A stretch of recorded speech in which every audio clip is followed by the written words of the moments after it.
앞서 제가 길게 세미펠라기우스, 에바그리우스 뭐 이런 그 하나님께 이르는 세 가지 단계, 이것이 이제 16세기 십자가의 요한, 이렇게까지 계속 연결되어진 하나의 시작점을 우리가 봤습니다만은, 그러면서 제가 표징과 표징된 것 이런 이야기를 제가 이제 창세시에 하나님이 주신 그 법이 두 가지다 이렇게 이야기하면서 제가 했던 것과 오늘 이 내용하고 이렇게 오버랩이 되기 때문에 아마 오늘 강의하기가 좀 쉽지 않겠나 하는 생각을 가져봅니다. 성례와 믿음에 관해서 한번 읽어보도록 하겠습니다.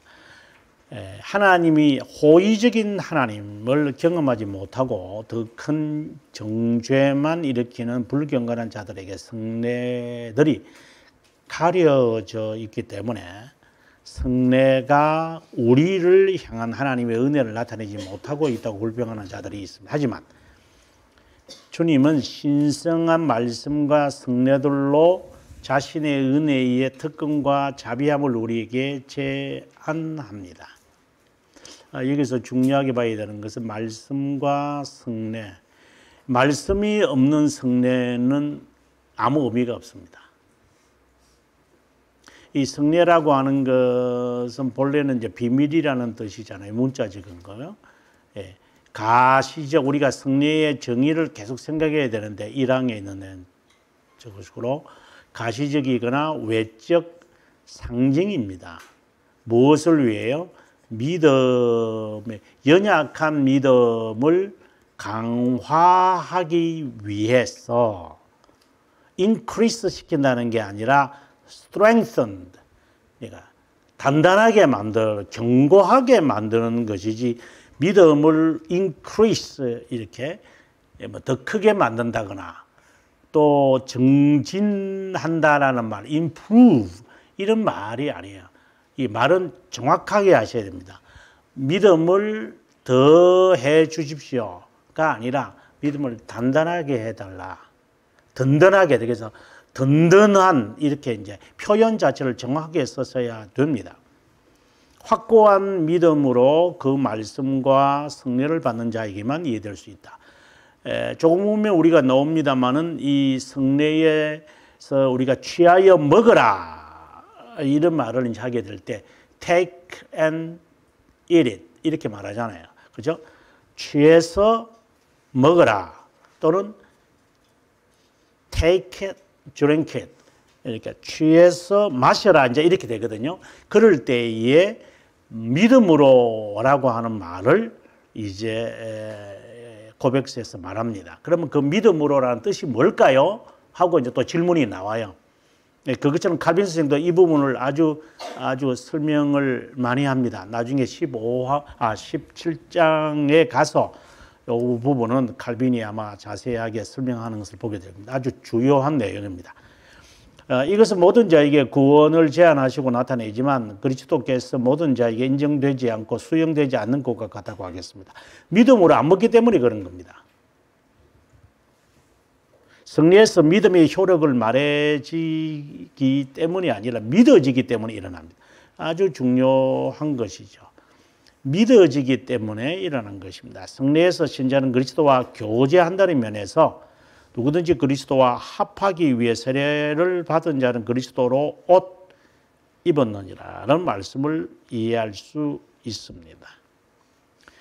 이것은 뭐 그리스도의 옷을 입었다 이건 칭의를 말하는 거잖아요.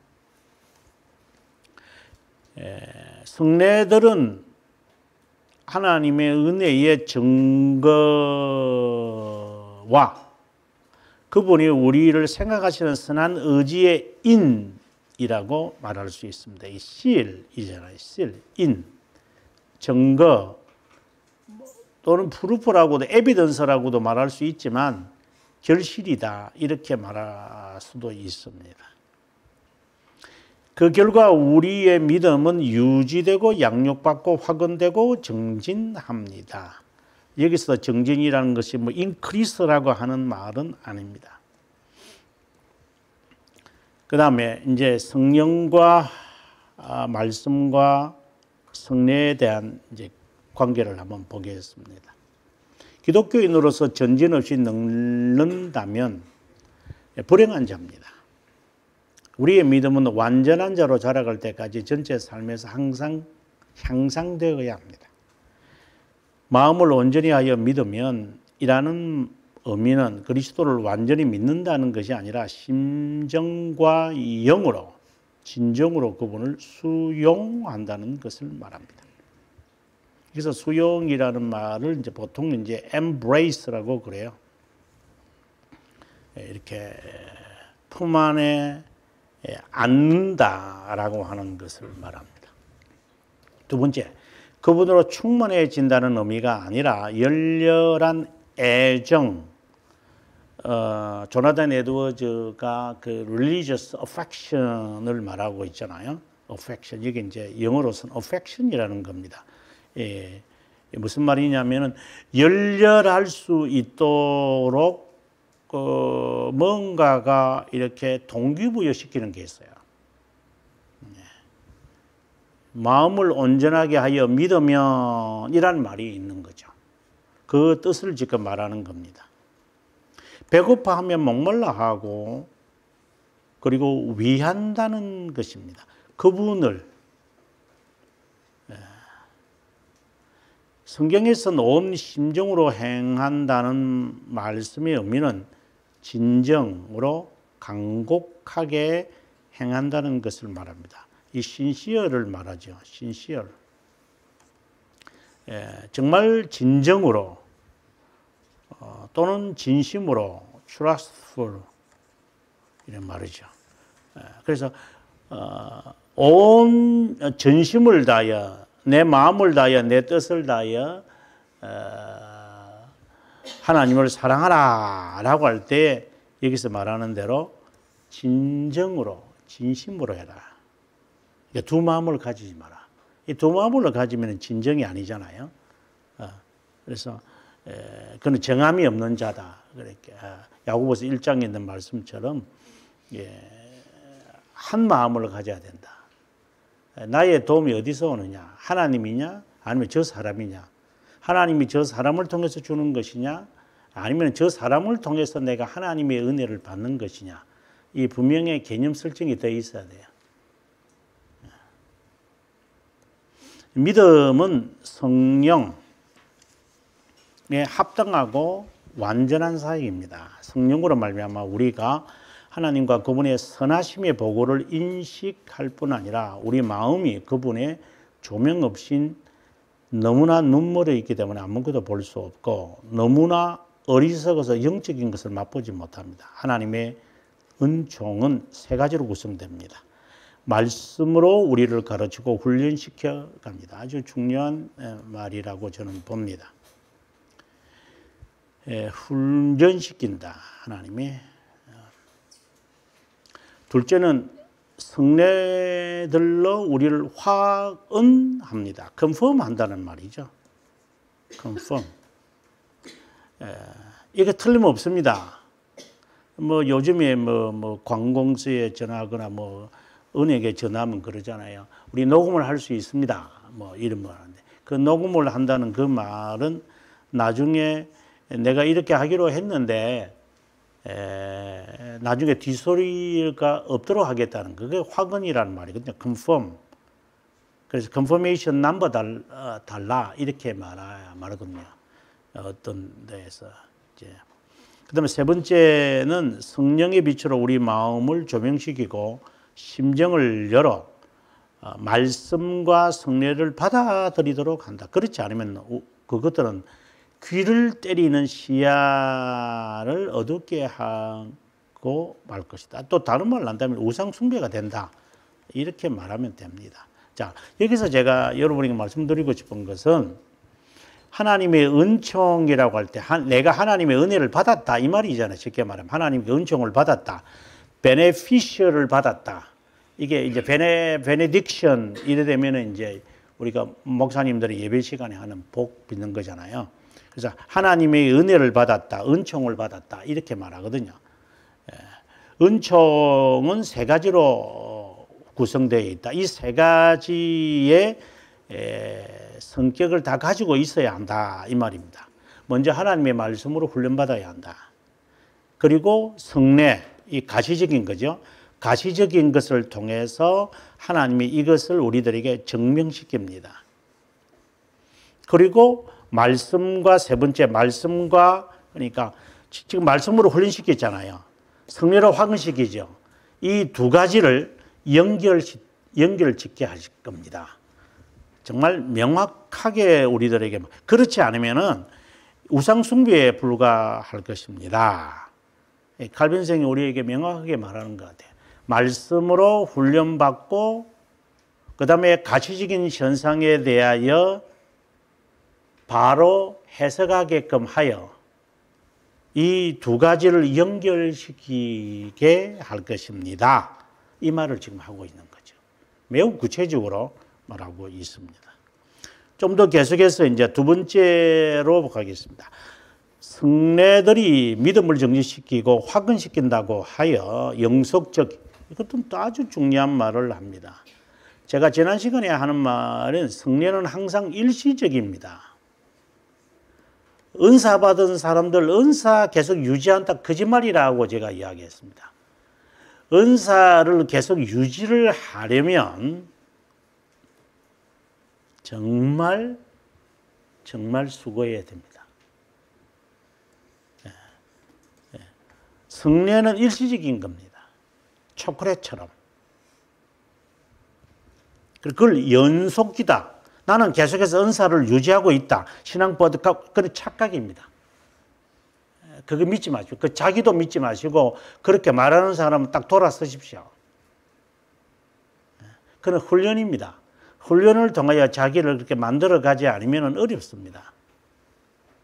아주 어려운 이야기를 지금 하고 있는 겁니다. 누가 5시간 후에 밥을 안 먹습니까?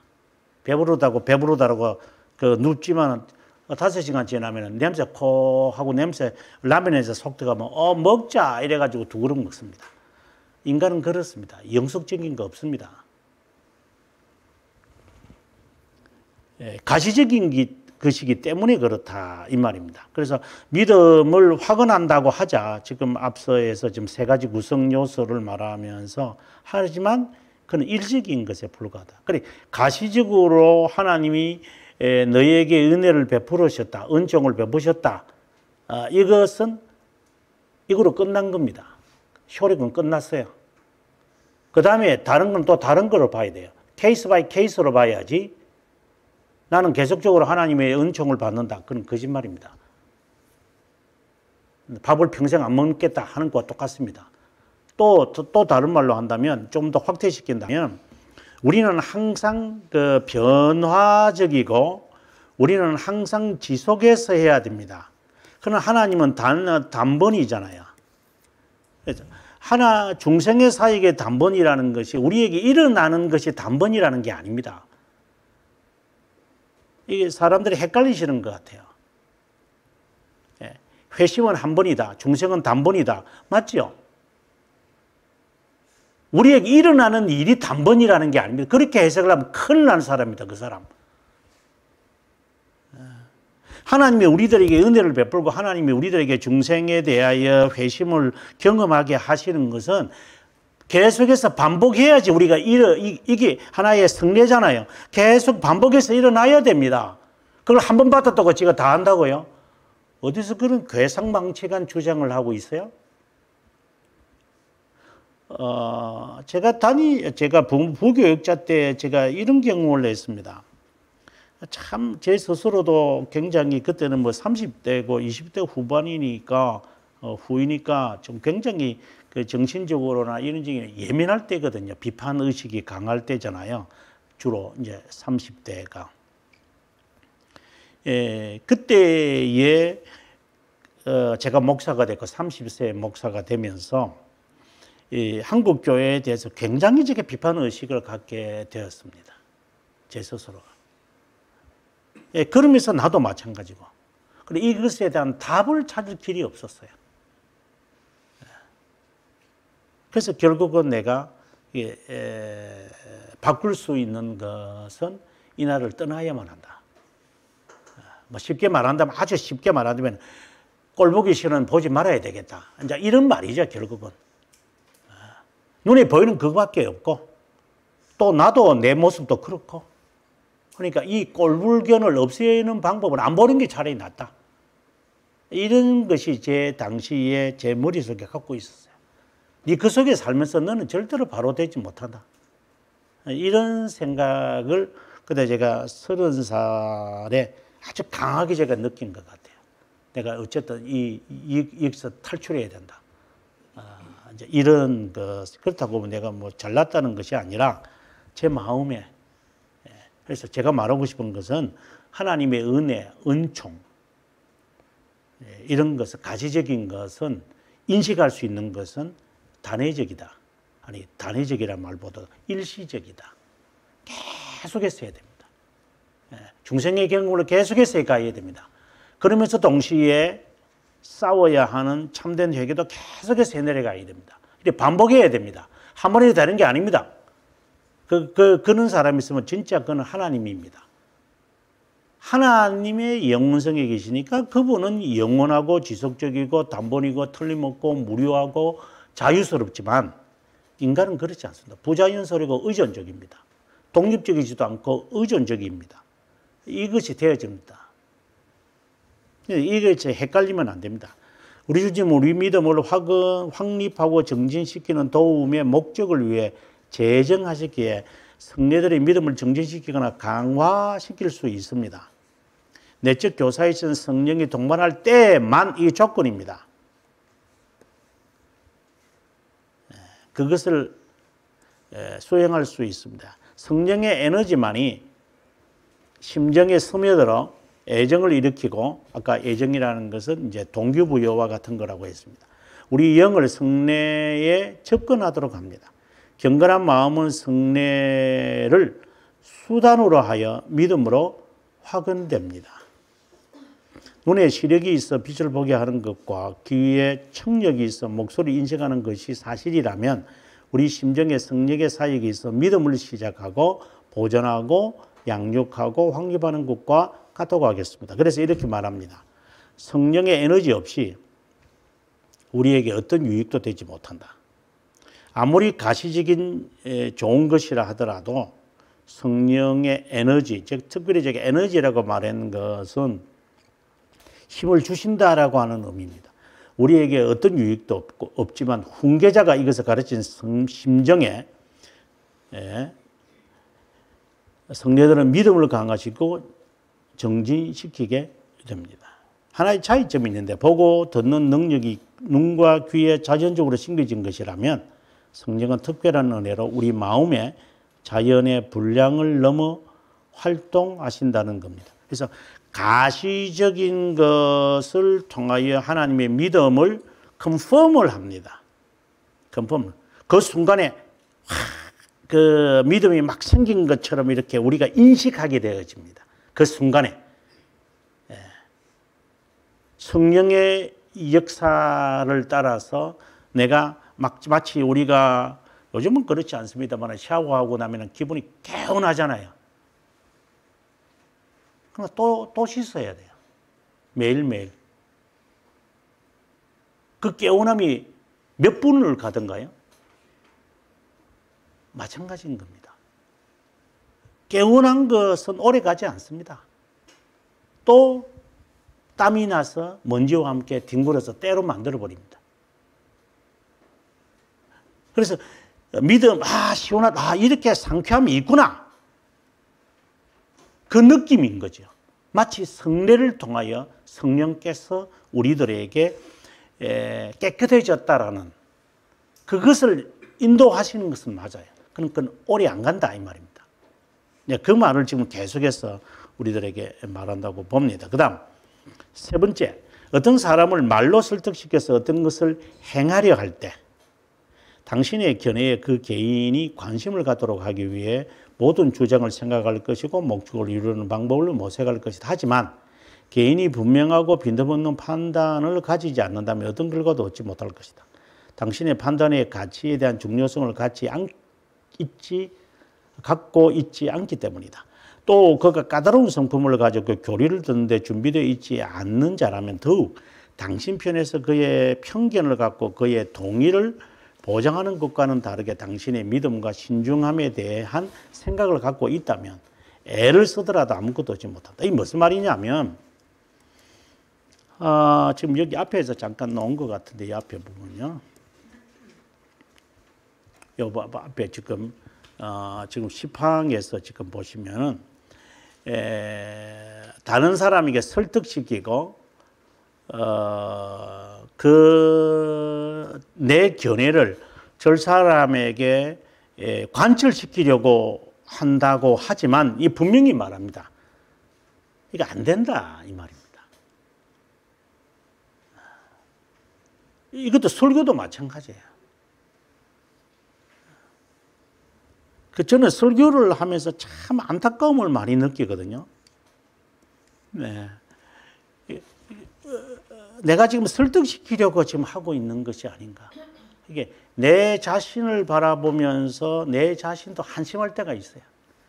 네가 그렇게 역정을 낸다고 해서 안 들을 사람이 듣고 들을 사람이 안 듣고 안 될 사람이 되고 될 사람이 안 될 것 같으냐. 그 생각을 하면서 저도 설교를 해요. 지금 이 강의도 마찬가지고. 들을 사람이 듣는 거잖아요. 귀 있는 사람이 듣는 거예요. 몽골에 가니까 몽골에 있는 분들이 이제 한국 가서 공부하시던 분들이 제 강의를 듣고 있다 그러더라고요. 그분 저를 통역하시는 분도 고맙더라고요. 그래서 제가 하는 이런 내용들을 그 통역자는 이미 알고 있더라고요. 다는 알는 것은 아니지만. 그래서 이것이 중요하기 때문에 이런 것이지 누구를 설득시키고 감화시키려고 하는 부질 없는 것 같아요. 부질 없는. 그래서 지금은 그렇게 많이 깨달았지만 어느 선배 목사님, 지금도 목회하고 있는 제 선배 목사님이 하는 말이 나 교수 많이 강의하러 다니지 마. 몸을 피곤하게 할 뿐이야. 초청받는다는 자체는 기분 좋죠. 나를 인정해 주니까. 그 사람 자네 강의 듣는다고 해서 감동받을 사람 거기 없을 거야. 그 부질없는 일이야. 했던 말 똑같이 하는 거니까. 그러나 그때 당시에 제가 40대기였기 때문에 그 말이 귀에 들어오지도 않죠. 왜? 저는 장사꾼이기 때문에. 지식 팔아먹는 사람이니까. 제 지식 팔아 털어내놓고 물건 사면 되겠죠. 저는 물건만 팔면 돼요. AS는 없어도 되니까. 그러나 이제 점차적으로 그의 말이 맞는 거예요. 그래서 그냥 교수는 책 쓰는 거야. 책 쓰는 거야. 그래서 책 쓰라고 학교에서 아웃시간만 강의하라는 거잖아. 책만 남는 거야. 나중에 이제 깨달은 거지만, 그래서 정말 부질없는 거구나, 이 강연. 제가 이 유튜브를 이렇게 하는 이유도, 막 돌아 안 다녀도 되잖아요. 원하시는 분들이 여기에 와서 이 강의를 듣는 거잖아요. 그거로 만족해야죠. 그래서 누구를 설득시키려고 한다거나 누구에게 내 견해를 저 사람에게 관철시키려고 하는 거 부질없는 거다. 성령의 역사가 없으면 부질없는 거다. 그 말을 지금 칼빈 선생이 지금 말하려고 하는 것이죠. 믿음에 대한 의욕을 갖거나 권위를 정지하는 곳에 까다롭지 않는 자들과 함께 하더라도 진보는 없을 거다. 정반대로 좋은 성품을 가진 자라면 권하는 것을 듣고 순종하여 비웃는 일이 없을 것이다. 이와 동일한 일을 성령은 우리 안에 일으킨다. 말씀이 우리 귀 밖에 떨어지지 않고 성례들이 우리 눈에 헛되지 않게 하기 위해 그분은 그곳에서 우리에게 말씀하시고 우리의 고집센 심정들을 부드럽게 하고 자신의 말씀에 따라 순종하도록 구성하시는 분은 하나님이시다. 간단하게 말하면 외적 말씀과 성례들을 귀에서 영으로 전달하시는 분은 하나님, 성령 하나님 뿐이시다. 그래서 칼빈이 사권 1장에서 말하기를 말씀을 선포하는 자는 주님의 입이다라고 그래요. 주님의 입이다, 마우스다. 예, 마우스다. 그냥 네가 하는 말만 해라. 해야 될 말이라고 하는 것만 해라. 그 이상은 기대하지 마라. 이 말을 지금 계속해서 우리들에게 상기시키는 것 같아요. 외적 말씀과 성례들을 전달하는 분은 하나님밖에 없다. 그래서 내 자녀라 하더라도 아이들의 이 심정을 절대 못 바꿉니다.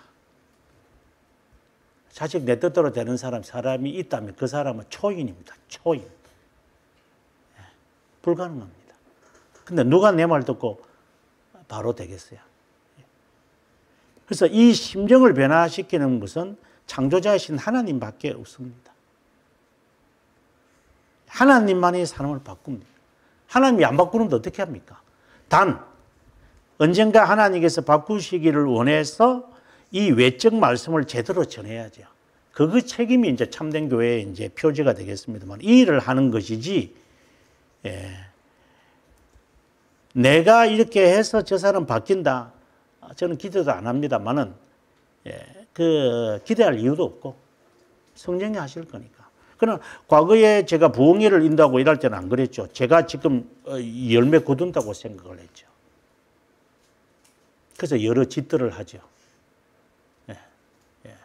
하나님의 마치 이 시간에 역사하시는 것처럼 분위기를 만들잖아요. 뭐 찬송을 그렇게 부른다거나 기도를 그렇게 시킨다거나 사람들을 독려한다거나 이렇게 해서 막 이끌어가가지고 그냥 몰아가는 거죠. 그러면 마치 하나님이 임하는 것처럼 그 착각이거든요, 이거는요.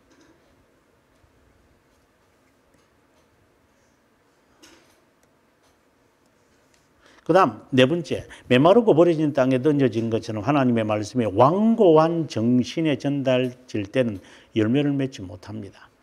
하늘 성령의 손길이 정복한 영을 만날 땐 많은 열매를 맺게 됩니다.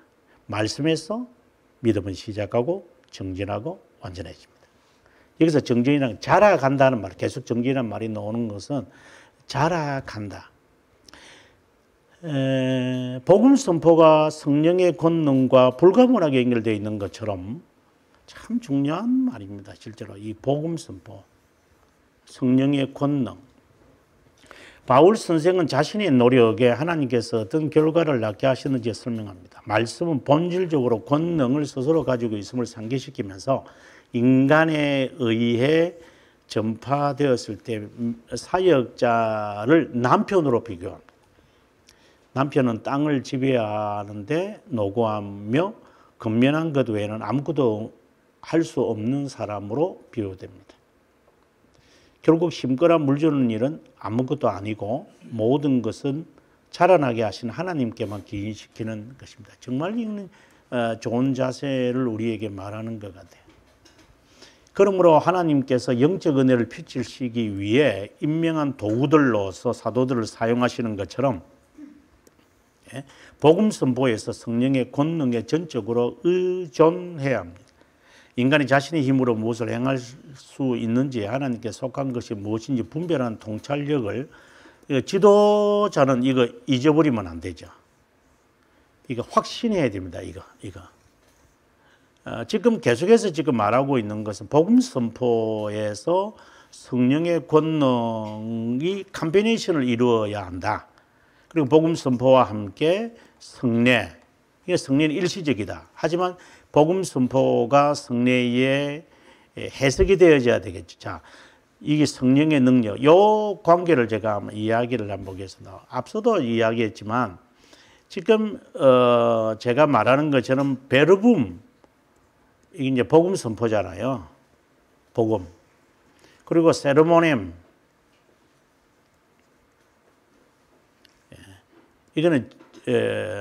이것은 말씀이잖아요. 이건 바로 말씀이신 예수 그리스도를 말하죠. 자, 지금 성령 하나님이 말씀을 통하여 역사하잖아요. 말씀에서 복음 선포에서 성령의 권능에 전적으로 의지한다. 그래서 우리가 말씀이 수단이라고 그래요. 이 베르붐이. 그죠?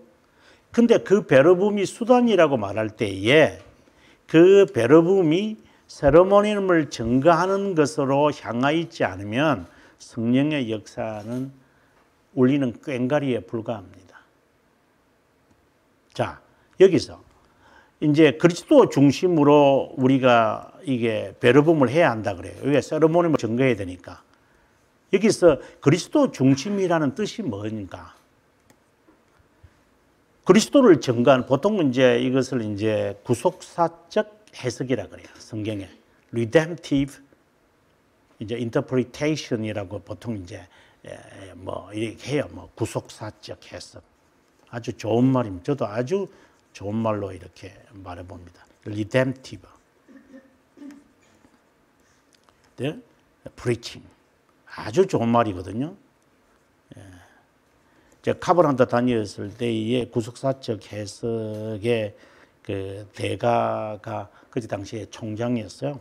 우리나라에도 번역되고 우리나라도 여러 번 왔다 갔다 하는 그 친구였는데 그 사람도 구속사적 해석을 많이 강조해요.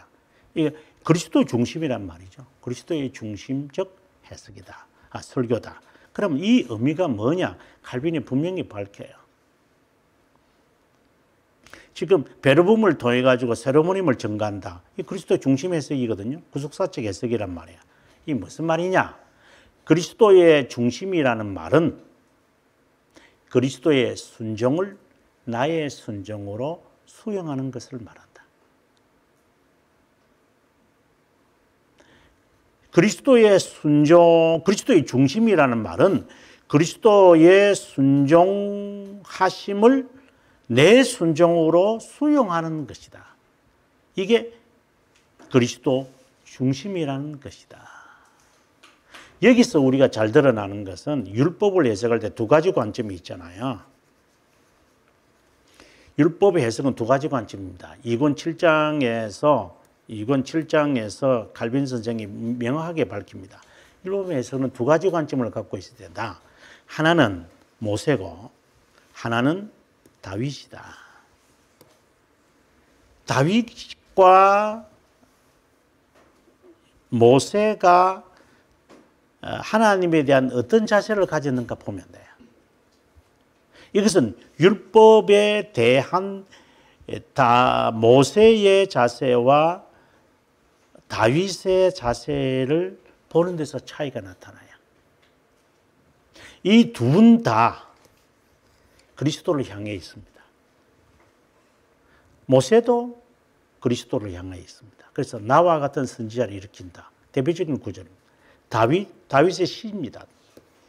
이게 그리스도입니다. 그러면 모세와 다윗이 하나님을 어떻게 말씀을 따라 순종했느냐를 살펴야 됩니다.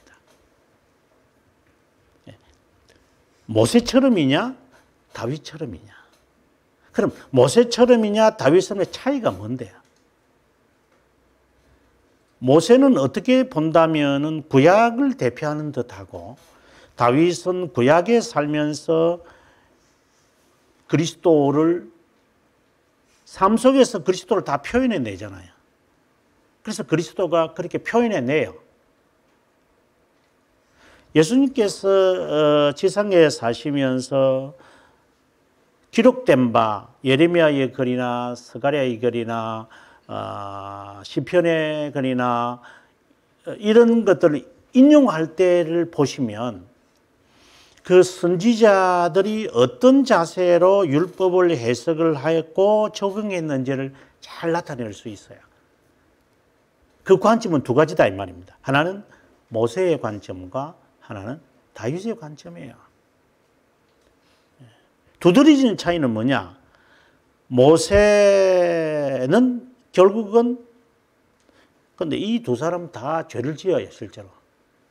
다윗도 죄 짓고 모세도 죄 지어. 그런데 모세와 다윗의 근본적 차이가 있어요. 다윗은 더 끔찍한 죄를 범했고 모세도 그 이방 여자 취했잖아요. 그래서 미리암이 그거 대들다가 이제 하나님께서 미리암을 치거든요. 그래서 이 사람은 간음을 이 사람은 간음 그런 말이 아니라 하나님 보시기나 똑같아요. 그럼 두 사람 다 죄를 범했고 우리가 볼 때 경중을 따지지. 두 사람 다 하나님께 그 정도래요.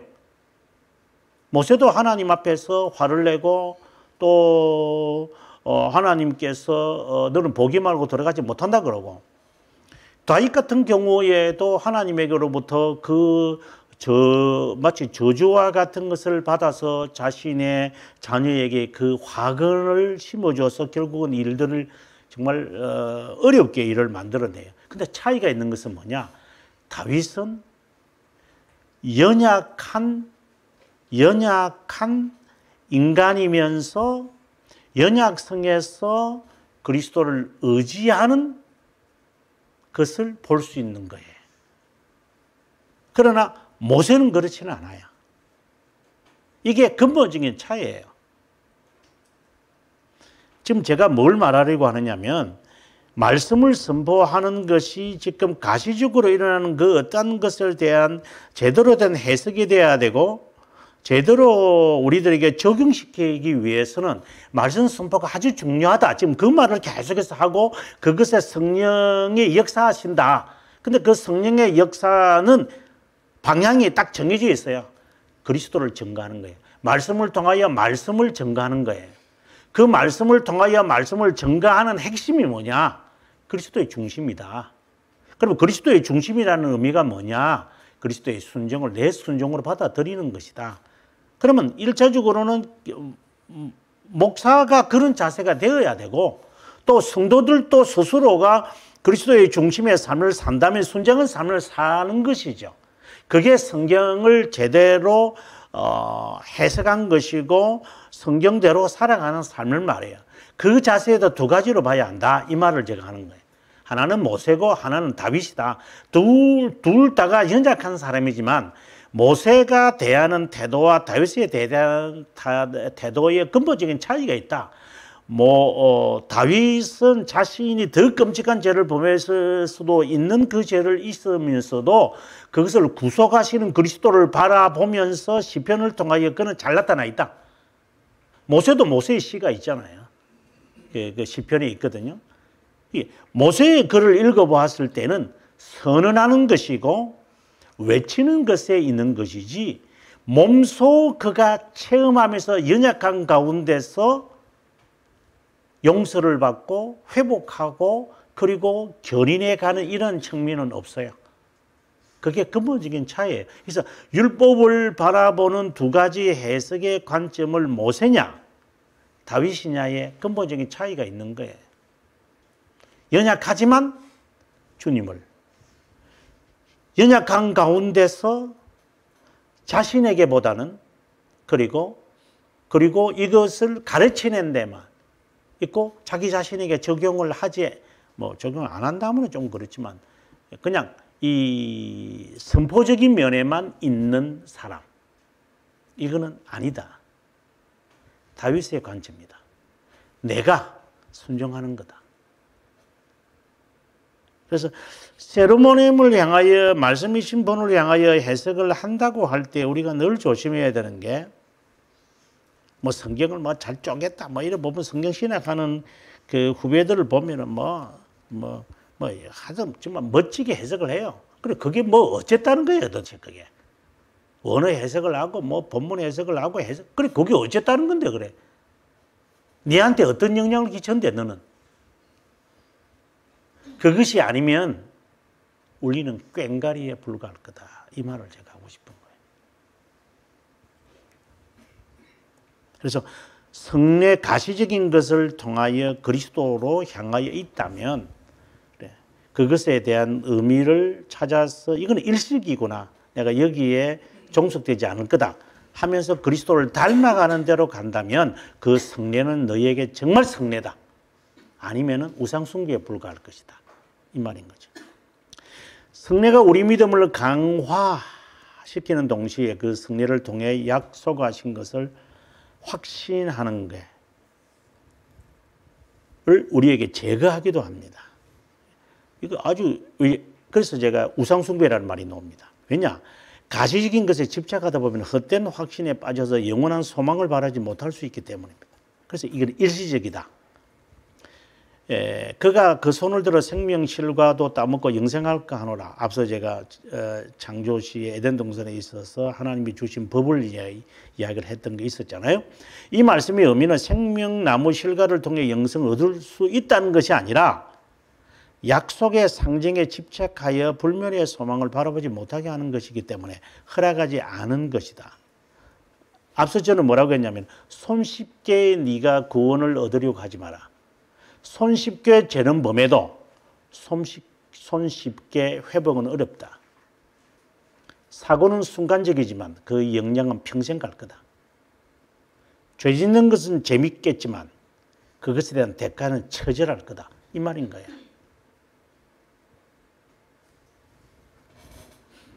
할 때는 재밌죠. 그 담배 피우는 애들 보면은 그 폼 좋거든요. 빠끔빠끔 굴뚝 연기 내는 거. 지 죽을 때까지 그것 때문에 괴로움을 당할 거예요. 다른 사람도 거예요. 아파트에서도 담배도 못 피우고 밖에 나가서 죽을 때 앉아가지고 비 오는 날에 참 불쌍한 존재들. 그거 왜 하는지 모르겠어요. 그냥 해요. 인간들은 또. 왜 하는지 모르죠. 저는.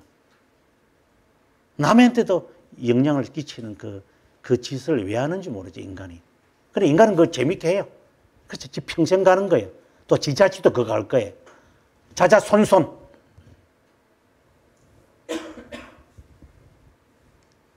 그래서 죄 짓는 것은 간단한 겁니다. 쉽지만 그것을 회복하는 것은 엄청난 대가를 치를 거니까 아예 하지 마라.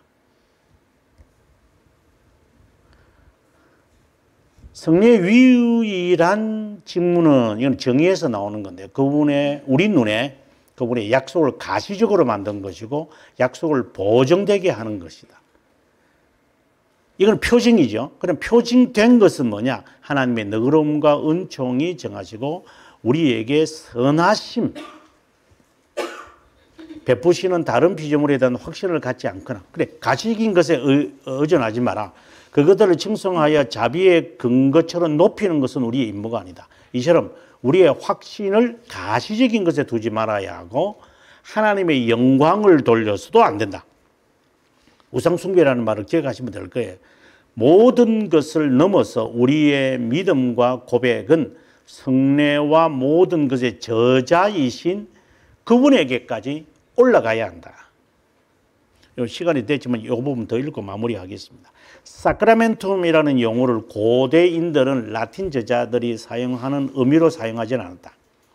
엄숙한 선서라는 뜻으로 사용하지 않았고 새로운 뜻을 가미하여 신성한 표징으로 계속 제가 표징이라는 말을 하고 있는데요. 사인이죠. 이 단어를 믿음이라는 의미와 같은 것으로 사용했다. 참 흥미있죠, 여러분? 이 성례라고 하는 이것을 믿음이라는 단어로 사용했다.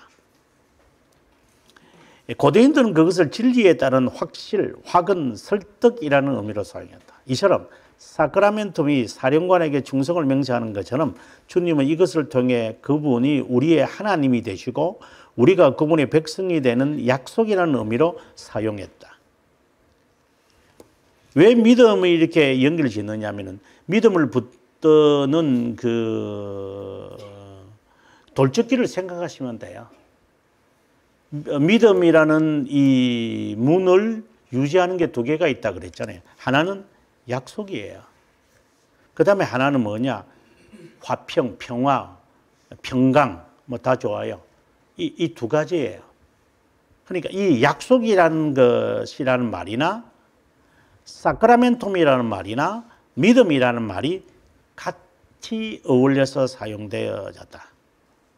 우리가 그분의 백성이 되는 약속이라는 의미로 사용했다. 아무튼 성례는 하나님을 믿는 우리의 믿음에 기여한다. 일시적으로. 단서를 붙이면 좋죠.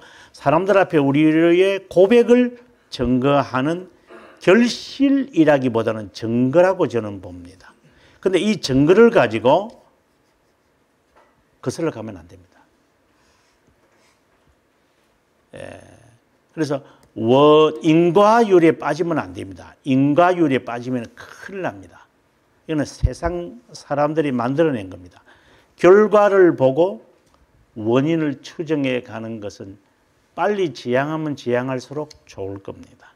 그래서 사람들 앞에 우리의 고백을 사람들 앞에 이런 걸 보니까 너가 하나님이 사랑하는 거, 하나님이 너에게 복을 준 거나 이렇게 말하는 거로 끝나는 것이지 이것이 무슨 내 믿음이 이거하고는 아무 상관없습니다.